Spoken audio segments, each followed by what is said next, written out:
শুধু দর্শক, বিশেষ বিশেষ কিছু ব্যক্তিদের আমরা জাতীয় প্রেস ক্লাবের মধ্যে ধারাবাহিকভাবে সাক্ষাৎ গ্রহণ করে থাকি। ঠিক আজকে একজন বিশেষ ব্যক্তি, তার আমরা সাক্ষাৎ গ্রহণ করছি। এস.এম. সোহরাব হোসেন, আপনি আপনার ডেজিগনেশন দিয়ে একটু বলেন।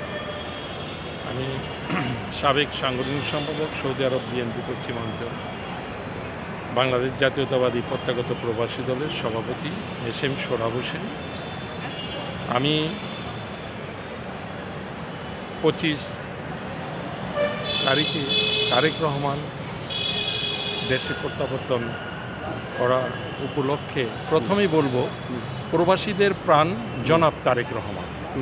আমরা প্রবাসীদের চিন্তা চেতনা, প্রবাসীদের বেদনা, আমি মনে করি একজন প্রবাসীর জন্য এখন হাড়ে হাড়ে উপলব্ধি করতে পারবেন জনাব তারেক রহমান। কারণ 17 বছর প্রবাসে জীবনযাপন করার পরে প্রবাসীদের যে হাসি খুশি বেদনা এবং লুকানো একটা দুঃখ, এটা একমাত্র এখন আমাদের চেয়ে বেশি অভিজ্ঞ জনাব তারেক রহমানের আছে। আমাদের আর বলার কোনো ভাষা নেই তাকে।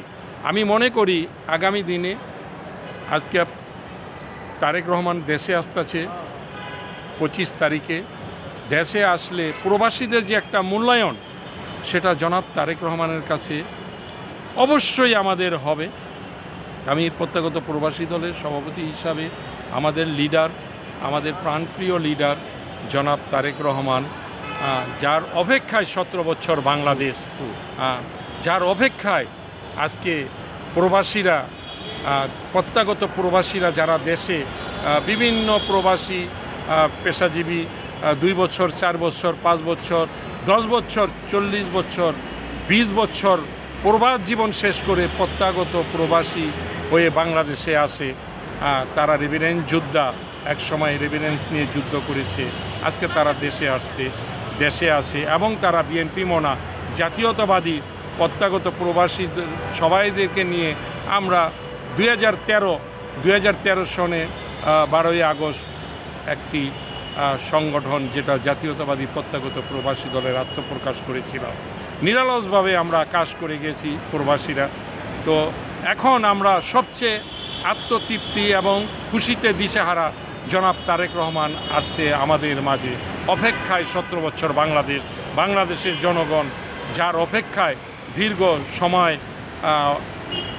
অববাহিত হচ্ছে, এবং তারই অপেক্ষায় আজকে আমরা মনে হইতেছে যে এটা সবচেয়ে যে পিছনের দিনগুলিতে বেদনা ছিল, সেটা কোনায় কোনায় আনন্দে ভরে যাচ্ছে। জনাব তারেক রহমান আসছে বীরের বেশে বাংলাদেশে। আমরা তার আশায় প্রবাসীদের পক্ষ থেকে শুভেচ্ছা ও স্বাগতম জনাব তারেক রহমানের আগমন। আসসালামু আলাইকুম। আপনাকে আমাদের চ্যানেলগুলির পক্ষ থেকে অনেক অনেক ধন্যবাদ। শুধু দর্শক, আসলে যারা দেশের কাজ করেন, জনগণের কাজ করেন, সে প্রবাসেই থাকেন আর যেখানেই থাকেন, সে কিন্তু ঠিকই দেশের ক্লান্তিকালে দেশের মায়ায় ফিরে চলে আসে। এটা হলো দেশের একটি টান, জনগণের প্রতি একটি টান। সেরকমই একজন ব্যক্তি, যিনি প্রথিতযশা প্রবাস জীবন নিয়ে কাজ করেছেন। আজকে ওনারই আমরা এই সংক্ষিপ্ত সাক্ষাৎটি জাতীয় প্রেস ক্লাবের মধ্যে নিলাম। আমি খন্দকার মাসুদুজ্জামান, আমাদের চ্যানেলগুলির পক্ষ থেকে ধারাবাহিকভাবে এটা আমরা প্রচার করছি।